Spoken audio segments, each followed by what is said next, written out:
Gold Mine Boys, les garçons des mines d'or.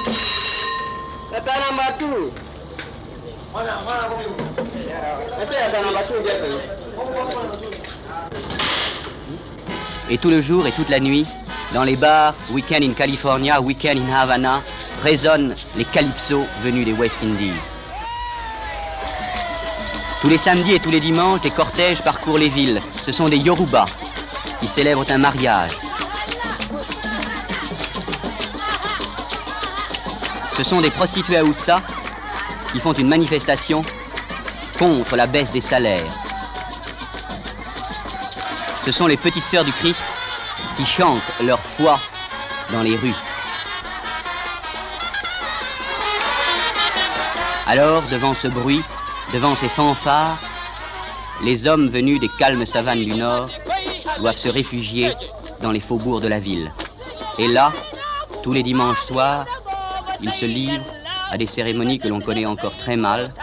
Ils appellent les dieux nouveaux, les dieux de la ville, les dieux de la technique, les dieux de la force, les Hauka. Le quartier général des Hauka est à Accra. C'est le Salt Market, le marché du sel.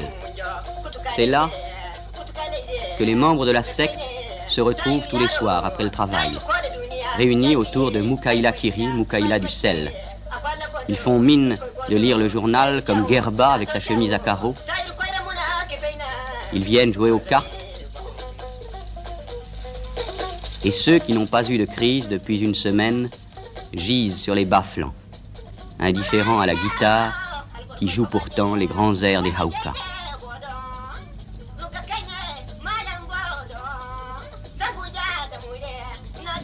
Un dimanche matin, dans des camions de louage, dans des voitures particulières, dans des taxis, tous les membres de la secte quittent la ville.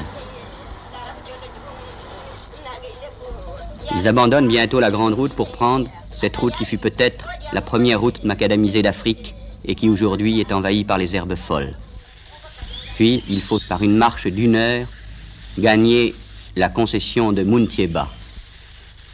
Muntieba, un homme du Niger, planteur de cacao, qui est le grand prêtre de tous les Hauka. Les chiffons de couleur sont pendus dans le ciel. Il s'appelle Union Jack. Et au-dessous se trouve la statue du gouverneur, avec ses moustaches, son sabre, son fusil, ses chevaux. La première partie de la cérémonie est la présentation d'un nouveau. C'est un homme, il est tombé malade il y a 1 mois. Depuis 1 mois, il a des crises continuelles. Il couche dans les cimetières, il déterre des cadavres.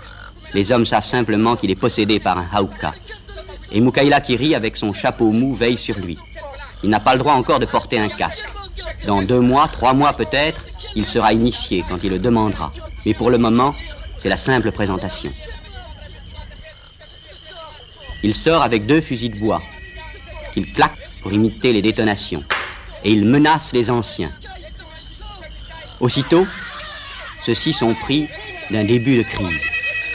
Il faut saluer le nouveau. Et l'un d'eux, croyant que c'est l'initiation qui commence, se précipite sur le nouveau pour le battre, car c'est ainsi que se fait l'initiation. On les sépare, mais le nouveau est très mal en point.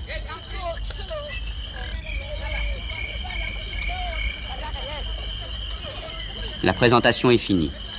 Un nouvel Union Jack a été mis dans le ciel par Muntieba. La deuxième partie de la cérémonie, c'est la confession publique. Autour de l'autel de béton armé, les Hauka qui sont coupables doivent s'accuser.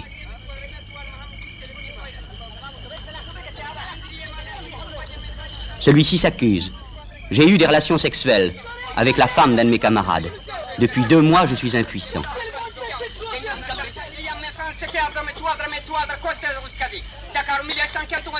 Celui-ci dit, je ne suis jamais parfumé, je ne me lave jamais, je suis sale, je ne suis pas élégant.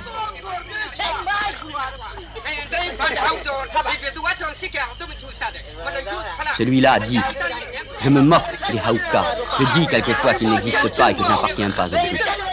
Les amendes sont données, un bélier et un poulet.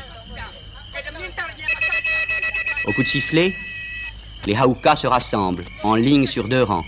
Les punis d'un côté, ceux qui ne sont pas punis de l'autre. L'un des aides de Muntieba, tenant l'un des poulets du sacrifice, secoue son bras d'arrière en avant pour dire au Dieu: nous te donnons ce poulet, ni devant, ni derrière, mais au milieu. Le sang est versé sur l'autel de béton armé et sur une termitière peinte en noir et blanc, le palais du gouverneur. Et les punis viennent faire le grand serment sur l'autel imbibé de sang. Nous jurons de ne pas recommencer. Si nous recommençons, nous demandons à notre Haouka de nous punir par la mort.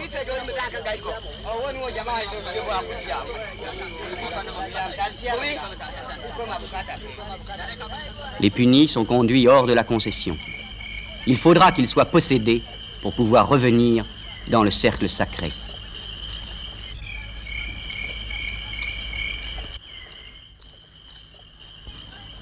Pour parfaire la purification, Muntieba fait une libation de djinn. Il arrose les arbres sacrés, les perches de l'Unyanjak et la termitière du palais du gouvernement. Sur le palais du gouvernement, il y a le télégramme-lettre, un programme de cinéma, la marque de Zorro. Au-dessus, il y a le secrétariat général, là où Muntieba garde les œufs des sacrifices. Et gardé par une sentinelle, Muntieba casse ses œufs sur les marches et sur les balcons du palais du gouvernement.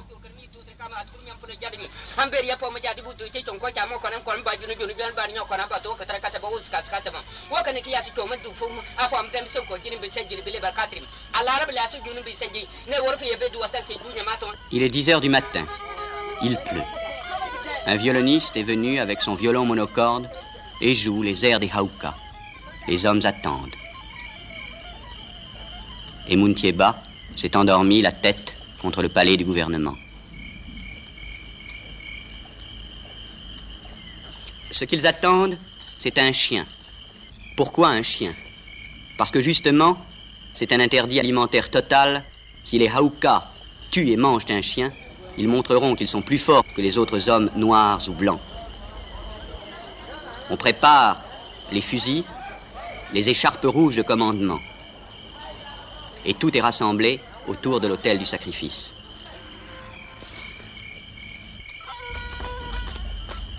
Alors, la danse commence.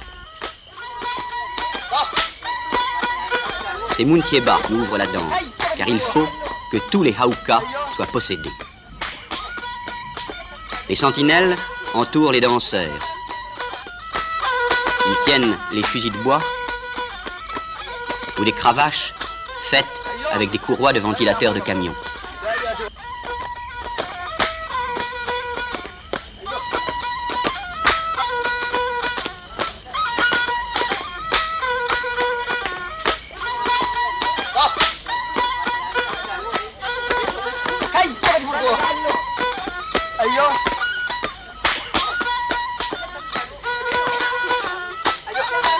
Gerba, l'un des punis, entendant la musique, veut se mêler au cercle des danseurs. Mais il n'a pas le droit d'être là, puisqu'il n'est pas encore possédé. Et Muntieba le chasse vers la brousse. L'impuissant aussi est chassé. Et des sentinelles sont placées tout autour de la concession. Claquant les fusils de bois, elles interdisent l'entrée des punis. D'autres sentinelles tiennent sous leur feu ceux qui vont être possédés, dans la position du tireur debout ou du tireur couché.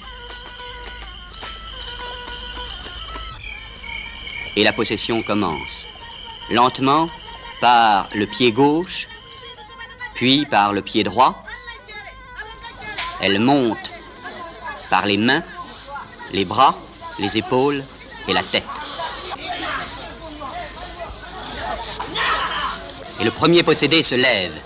C'est Capral Gardi, le caporal de garde. Il salue tout le monde. Puis, il demande du feu. Du feu pour se brûler, pour montrer qu'il n'est plus un homme, mais un Haouka.